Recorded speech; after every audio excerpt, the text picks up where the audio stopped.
So before this particular book sold, over 150 million copies and was translated into something like 80 different languages, it sold exactly one copy. Just one. Yeah, just one.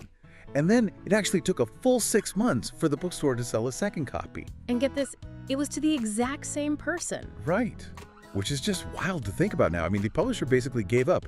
They wiped their hands of the project, canceled the contract entirely, and just cut a 31-year-old Paulo Coelho completely loose. Yeah, they basically told him it was a failure. Exactly.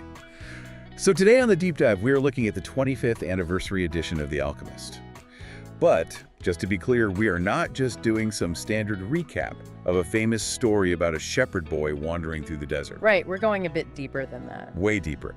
We have a very specific mission for you today. We're going to extract the underlying blueprint that this text offers for, well, how you learn, how you recognize hidden opportunities in your own life, and crucially, how you avoid the modern trap of information overload.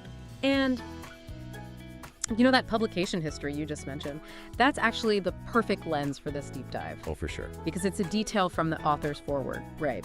And it establishes this kind of meta-narrative before chapter 1 even begins. I mean, if the author hadn't deeply internalized the core philosophy of his own manuscript, this belief that his capacity to write was his fundamental purpose, he would have just accepted that initial colossal failure. He would have just put the manuscript in a drawer and moved on. Exactly. He would have taken it as the final word. So the real question becomes, how does the text actually map out that kind of psychological resilience for the rest of us? Right. And to find that map, we actually don't start in the desert. Or even with the main character, for that matter. Yep. The text opens with this very strange prologue that completely flips a classic myth on its head. It's the story of Narcissus. Right, which we usually interpret as, like, the ultimate cautionary tale about vanity. Exactly. The youth who falls in love with his own reflection falls into a lake and drowns. Standard Greek myth stuff. But in this version, it's different. An alchemist is reading a variation of the myth where the story actually continues after Narcissus dies. Wait, so what happens after he dies? Well, the goddesses of the forest arrive, and they find that the freshwater lake has transformed into this pool of salty tears. And when they ask the lake why it's weeping, the lake says, "It is mourning Narcissus." Which makes sense, right? Like, the goddesses assume it's because Narcissus was just so incredibly beautiful. Right, but the lake is actually completely taken aback by that. Yeah. The lake says it's weeping because every time Narcissus knelt by the banks, the lake could see its own beauty reflected in the depths of his eyes. Oh, wow. Yeah. That immediately shifts the entire, philosophical baseline of the book. It really does. It's no longer just a story about a boy obsessed with himself. It's about how the environment and the individual define each other. I mean, the lake was basically using Narcissus to understand its own value. Exactly. It sets up this idea that we only truly learn about ourselves by observing how we interact with the world around us. And that dynamic is really the driving force behind our protagonist, Santiago. Yeah, Santiago. He's a young shepherd in Andalusia. Right. And his parents, who had basically worked their entire lives just to secure, basic food and water, they desperately wanted him to become a priest. Because that represents the ultimate stability for a simple farming family. Right. It's a safe bet. But Santiago chooses the life of a shepherd for one very specific reason, right? It allows him to travel. He wants to know the world directly, not through the safety of a seminary. Right. And this desire to travel sets up his encounter with this mysterious old man in a town plaza, Melchizedek. Who is the king of Salem. And he introduces this concept of the world's greatest lie. Okay, let's unpack this, because this concept feels incredibly urgent when you translate it to the modern day. Oh, absolutely. Melchizedek defines the world's greatest lie as the belief that at a certain point in our lives, we lose control of what's happening to us, and our lives just become controlled by fate. Yeah, it's that loss of agency. Exactly. In psychology, there's actually a term for this. It's learned helplessness. Yeah. It's what happens when someone experiences friction or failure enough times that they stop trying. They just kind of give up. Yeah. They take the safe, expected corporate job, they climb a ladder they don't even care about, and they convince themselves that, this is just how life is. They surrender their agency and just call it fate. Right. So, does the text imply that everyone has a personal legend, or is this just for, chosen people? Well, the text actually illustrates that exact psychological surrender you mentioned through the character of a baker across the plaza. Oh, right, the baker. Yeah, Melchizedek points out that the baker also wanted to travel when he was young. But he didn't. No, he decided to buy a bakery first, to gather some wealth, and build a stable foundation. And over time, the baker began to care more about what society thought of bakers, who have homes and status, than what they thought of shepherds who just sleep outside. Wow. So the baker didn't lose his dream to some grand tragedy. He just lost it to the slow, comfortable attrition of societal expectations. Exactly. And to answer your question, the book is absolutely adamant that the personal legend is universal. Everyone has one. Everyone. Everyone.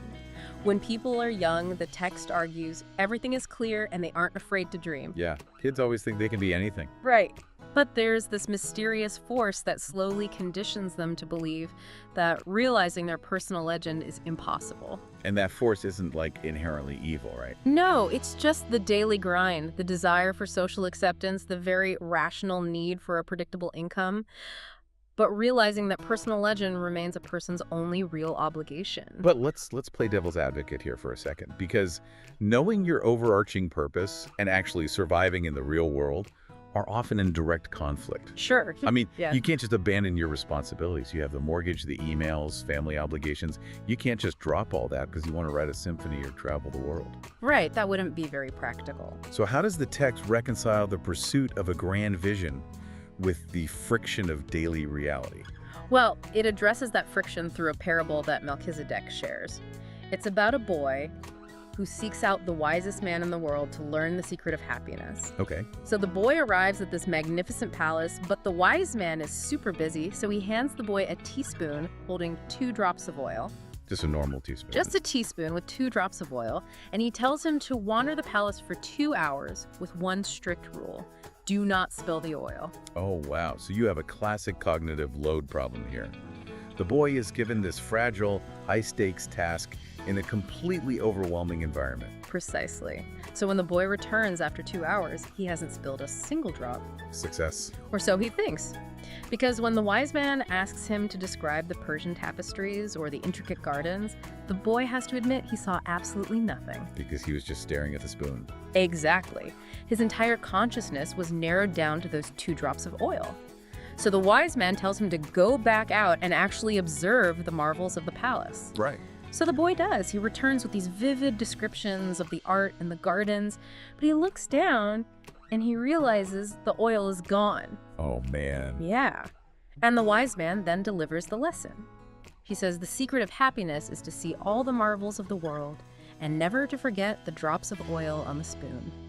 That is just such a great analogy. It's like trying to balance answering your daily emails with actually appreciating your life. Exactly. Like if you were balancing a demanding career with a side hustle or trying to raise a family while getting a degree, you were essentially carrying that spoon of oil through the palace. Yes. The trap is believing you have to choose between the two. If you hyper-focus on the oil, the mundane daily tasks, getting to inbox 0, you miss the beauty of your actual life. You miss the palace entirely. Right. But if you only look at the grand vision, your life kind of falls apart because you aren't managing the fundamentals. You Yeah. spill the oil. That's spot on. And Santiago has to put this delicate balance into practice almost immediately. Right. But practically, how does Santiago actually do this? I mean, he's just a shepherd. Does he just drop everything? He actually does drop everything. He takes the leap, he sells his entire flock of sheep, takes the cash, and travels to Tangier in Africa to pursue a treasure he saw in a dream. Wow. But the universe doesn't exactly reward his courage with a smooth path. On his very first day, he trusts this charismatic stranger and gets robbed of every single cent he owns. First day. That's brutal. Yeah, he is left utterly destitute in a foreign marketplace, unable to even speak the local language. Okay, so that is the ultimate stress test for the spoon of oil. I mean, the grand vision just resulted in absolute ruin. Total ruin. At this point, the psychological default for almost anyone would be to view themselves as a victim. You know, you curse the thief, you curse your own foolishness, and you just retreat. You go back home. Right, but the text forces Santiago to navigate that exact psychological pivot. He realizes he has a binary choice in how he frames his reality. Okay. He can view himself as the poor victim of a thief, which is passive and paralyzing. Right. Or he can view himself as an adventurer in quest of a treasure who just happened to encounter a severe obstacle. So it's an active choice of identity. Exactly. And remember the old king, Melchizedek? He had given Santiago 2 stones, Urim and Thummim, to help him read omens. Right, the black and white stones. Yeah. And in this moment of despair, Santiago decides he won't use the stones as a crutch to make decisions for him, but rather as a tactile reminder that he is the one who must make the choices. He reclaims his agency. He basically refuses to let the robbery become his world's greatest lie. Exactly. How often do we let a few bad breaks make us feel like victims rather than adventurers on a learning curve? Oh, all the time. So he's stranded, he has absolutely no money, and he has to survive. What does he do? He ends up climbing a hill and finding work with a crystal merchant. And this merchant's business has been stagnant for 30 years. 30 years, wow. Yeah, and this introduces a really fascinating dynamic about how we approach stagnant environments. Santiago brings what the book calls the principle of favorability. Which is basically beginner's luck. Right, beginner's luck. But it's really just the advantage of having fresh eyes unburdened by, the way things have always been done. Well, he just starts changing things up. Yeah, he fundamentally transforms the business through these simple, iterative observations. First, he cleans the dusty crystal in the window just to attract attention. Makes sense. When sales increase from that, he builds an outdoor display case.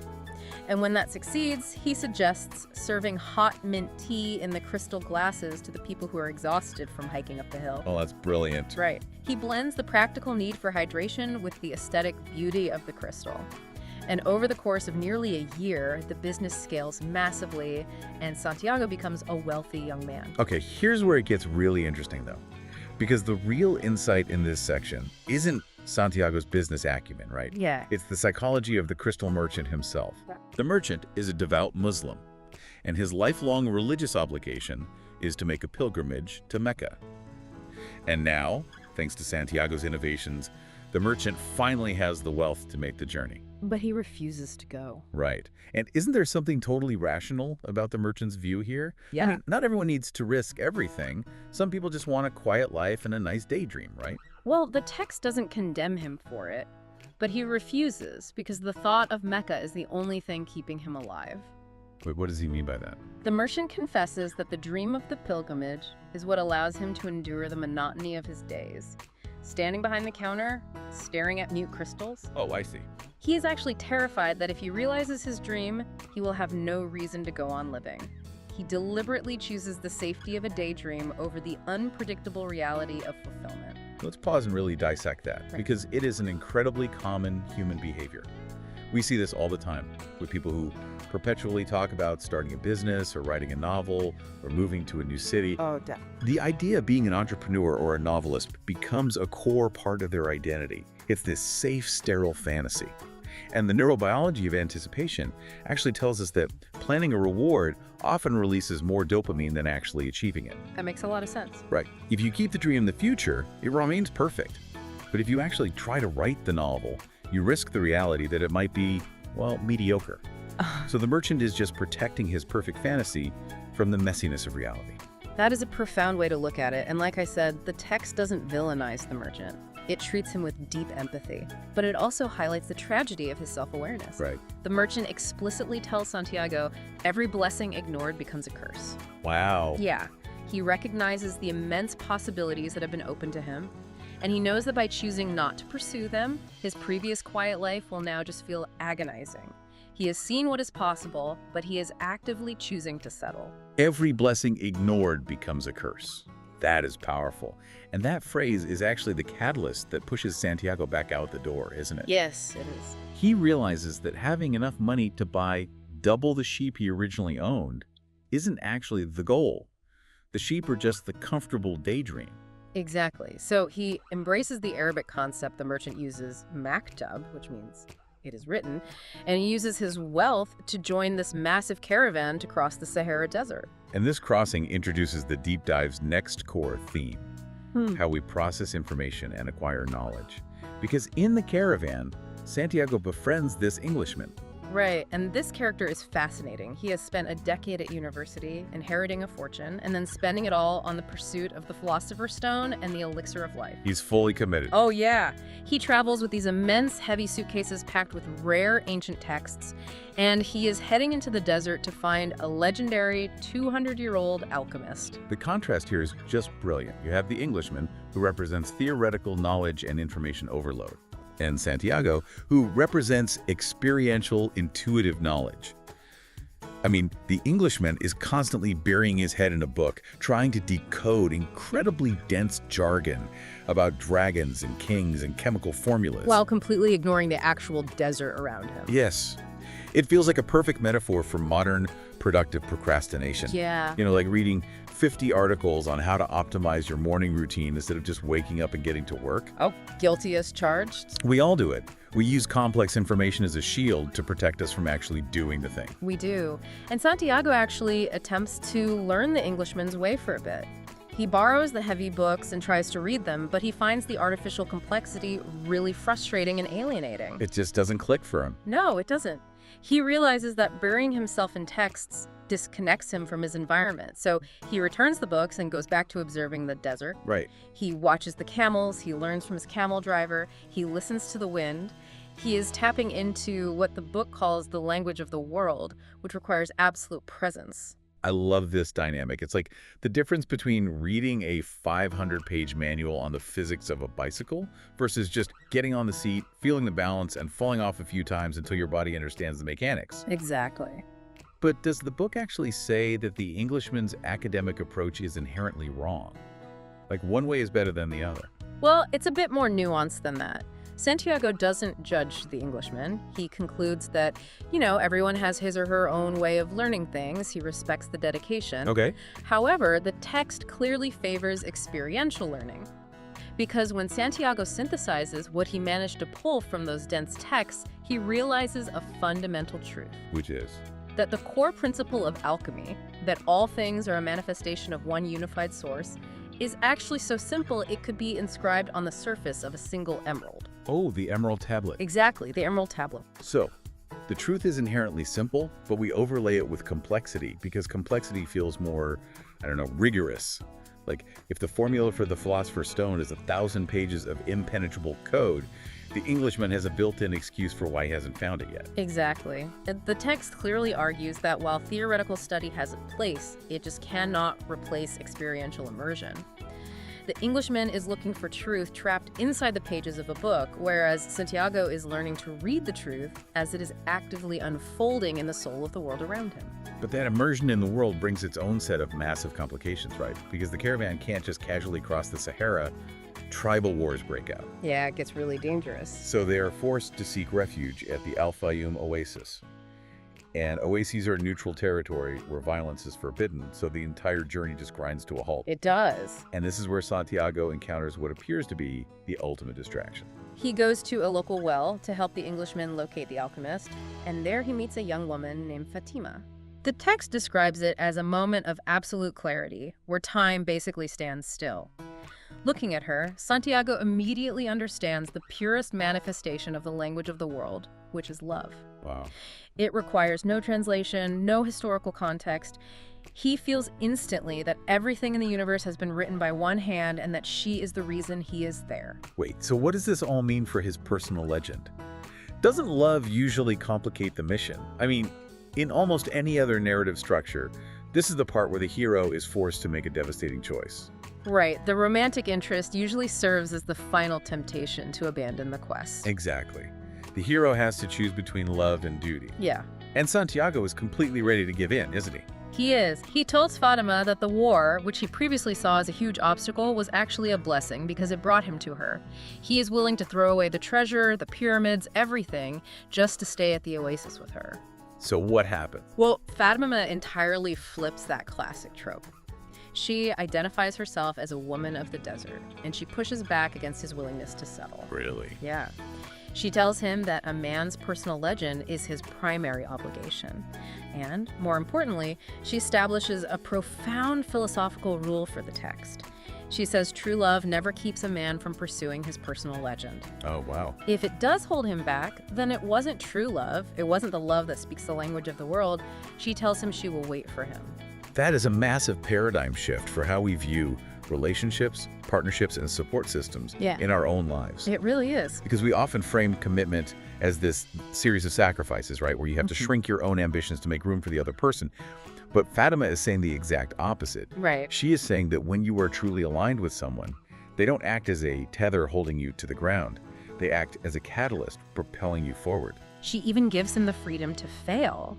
She tells him she will wait for him at the oasis, but she also accepts the harsh reality of the desert. She says that if he doesn't return, she will just accept that he has become part of the clouds, the animals, and the water. That is incredibly stoic. Very. She demands that he leave to pursue his calling. And it just reinforces the book's core argument that when you are genuinely on the path of your personal legend, the universe, and the people who truly belong in your life, will conspire to help you achieve it, not hold you back. Amazing.